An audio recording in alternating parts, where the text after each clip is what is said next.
unfinished. She stares at the ink that spells out that bittersweet name, a name she had doodled on to all her notebooks as a girl, a habit she had unwillingly carried on well after it was no longer hers to doodle. A name that had made her drive away all the proposals that had come knocking on her door.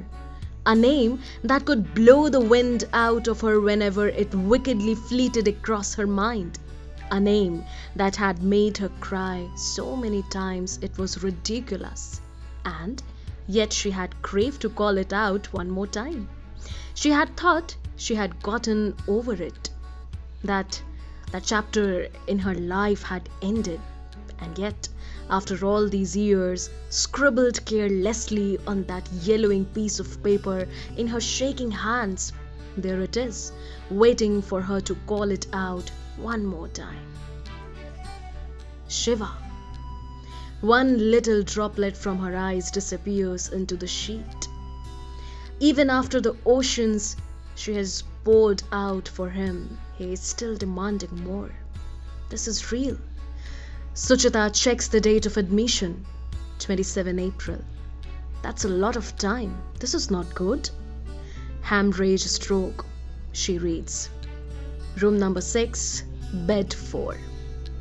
Before she realizes, she is running across the corridors, flying past rooms and patients, quivering, breathless.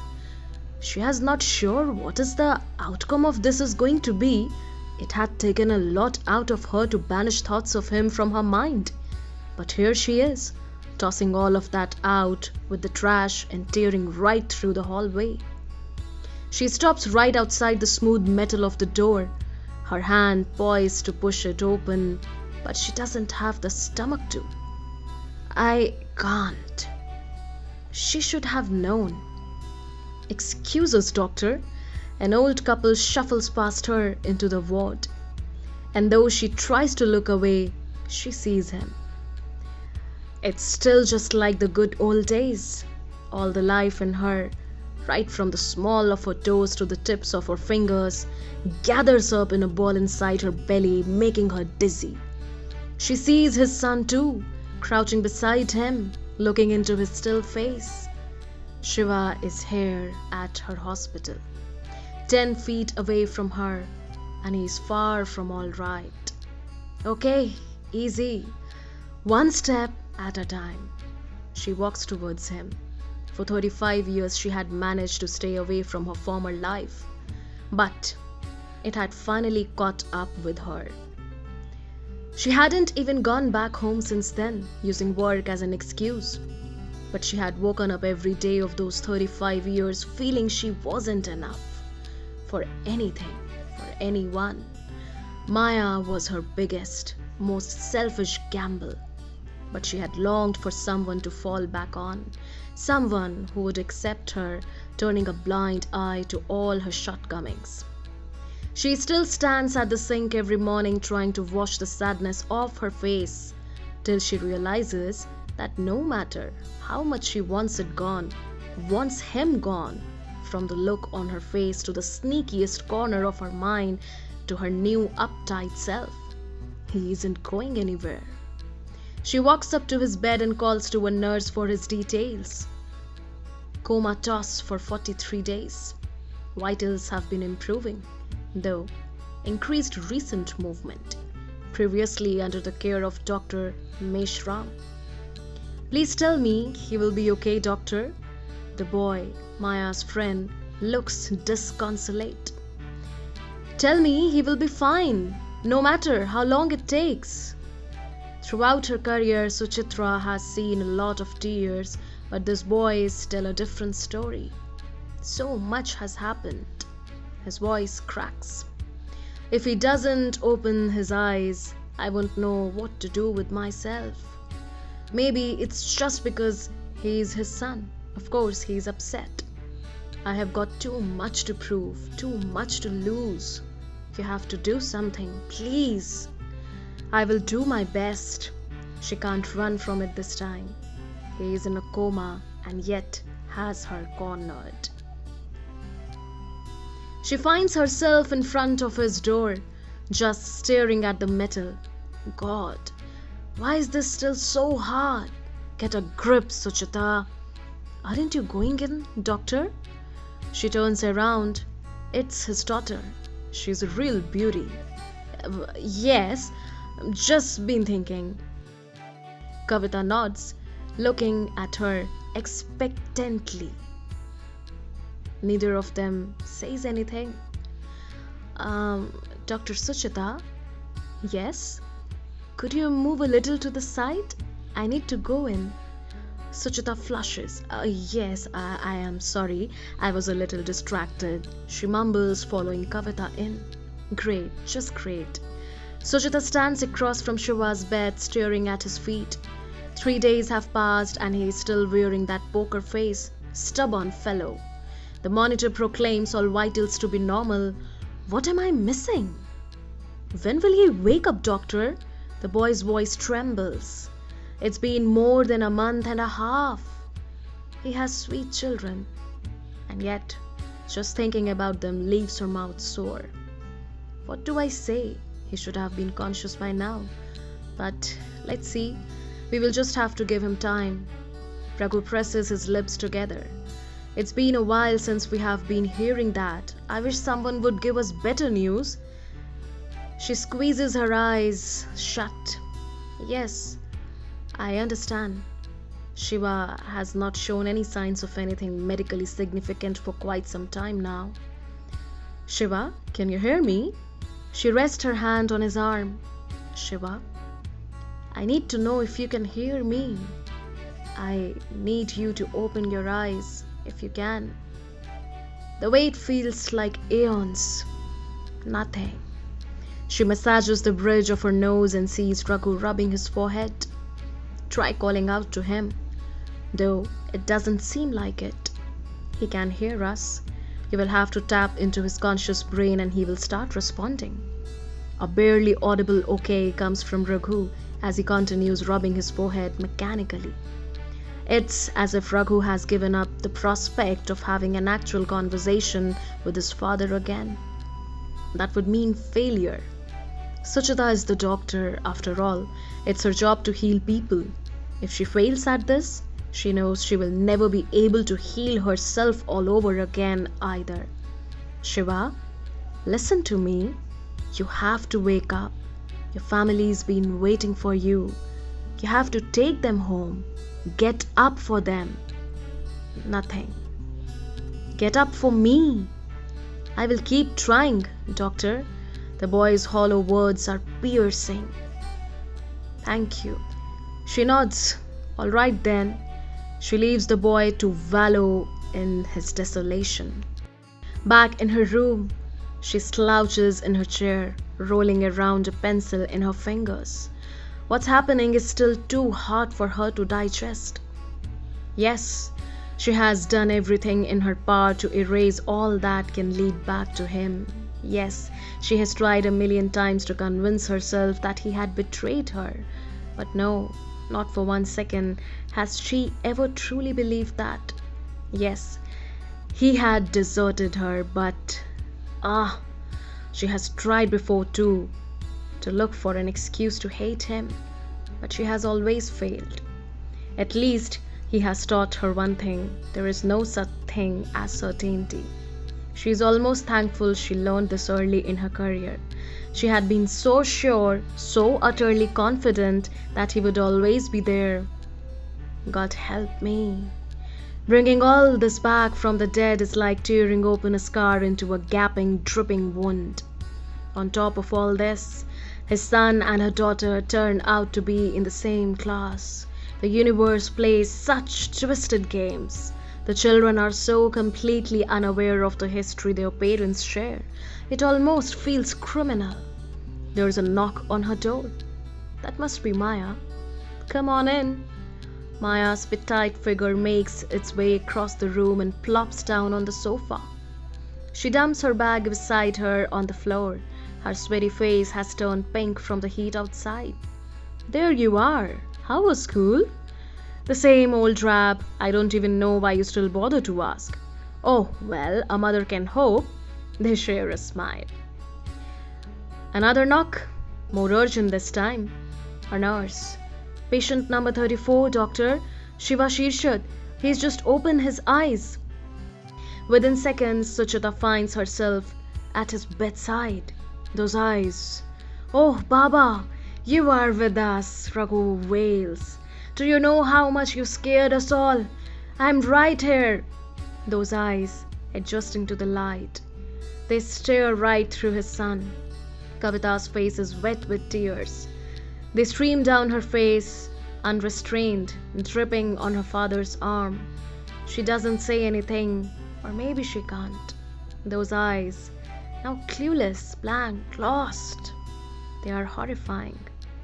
Suchita wipes away the wetness from her own cheek as swiftly as she had allowed it to materialize. Hello, Shiva. He turns to her. That's a response. Thank God. Hello, Shiva. Can you hear me? She tries to push the words into his consciousness. That same empty stare. Baba, look, it's me. It's me, Raghu. The boy cries, his sobs worsening with the lack of response. Baba, it's me. It's all right, Raghu. Suchita pacifies him. Your father's fine. That's what matters. He can only get better now. It's just a matter of days. Days turn to weeks and the weeks inch towards a month. Sooner or later, the hospital will have to release him. It's Suchita again. Shiva. She shifts her position so her face is right to his line of sight. I wish you had said something. You have trifled with us enough. All you need to do is speak. Just one word. Any word. Almost as if in response to her thoughts, she hears a voice. That same tantalizing voice that makes her knees buckle even today. Suchita. He croaks. Could it be? She spins around. Kavita is gawking at his face. She drops the pen she has been holding. How is... What? It seems as if as soon as Shiva has found his tongue, Kavita has lost hers. Why is she crying? Suchita? Shiva is pointing at Kavita. His eyes big and innocent, just like in the days gone by. Was it something I did? Oh, Baba, how does he know you, doctor? The situation is too much for Kavita to understand. I was meaning to tell you, Shiva and I go way back. We are... She falters, hoping Kavita won't notice. We used to be friends when we were children. Suchita continues to look at her strangely. Shiva, however, seems strangely calm. No surprise, no shock. It is as if having Suchita on one side of the bed and his daughter on the other is the most natural thing in the world. Suchita hadn't really expected anything from him, but she had never thought it would mean nothing to him. That seeing her after so many years would mean nothing to him. Why aren't you answering me, Suchita? She can see he is really puzzled. It is at that moment that Raghu walks into the ward and stops short at the scene in front of him. Eyes wide and mouth slightly open, no words come out. The boy, I have seen him before somewhere. Please don't cry. Who are you? What have I done to you? I'm sorry. In that moment, the world stops turning for all of them. It is as if everything has frozen, suspended in time. No. Kavita holds Raghu's hand tightly. He doesn't even recognize me, Raghu whispers as Shiva turns back to Suchita with a lopsided smile. Suchita watches from the door as Haridas shares a joke with Shiva and they both break into grins. You are funny. We could be good friends, she hears Shiva say.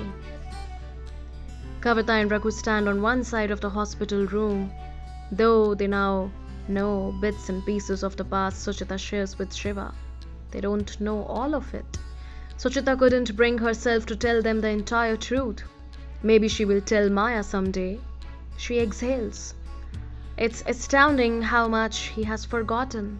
Tracing what's left of his memory has been quite a task in itself. Do you remember that time, Suchita? Shiva had giggled. when I was trying to throw a paper ball at you in class and it hit the teacher instead. So Baba had been no better than me, huh? Raghu had elbowed Kavita, who had let out a little smirk. What drama ensued, Shiva had continued. You all should have been there to see. Fun times they were. Yes, they really were. Shiva had got Suchita reminiscing with him. Rather surprisingly, he had remembered those times from his childhood, the people even more so, with such utter clarity that it was hard even for her to keep up at times. Do you still like sesame laddus? He had asked her another time. I could ask Ma to make you some, if she ever plans to visit me, that is. I wonder what's more important than her own sick child, he had fumed, while his children exchanged nervous looks. Do you know anyone called Yashoda, Baba? Kavita had dared to ask. Why does she keep calling me that, Suchita? Baba? Tell her to stop. It annoys me. He had snapped. And tell her I have never known anyone by that name. Yashoda. Never heard of anyone by that name. Kavita had fumbled for something to say but had come up empty. Wife? Suchita had asked. Wife? Haridas had affirmed. Yashoda, the woman who had been what I couldn't be. A nurse pulls the ivy drip out of the back of a swollen hand. Kavita spots Suchita looking at them.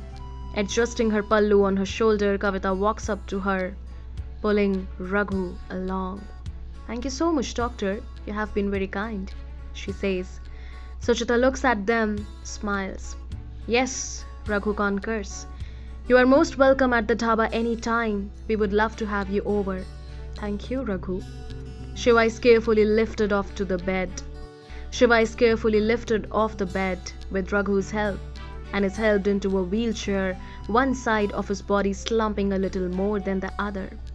And though she knows it's all going to be fine now, Suchita can't help but worry. Half paralysis is a monster to deal with. Fate, in its macabre sense of irony, has finally given Shiva what he most desired, to forget. That along with his childhood a second time over.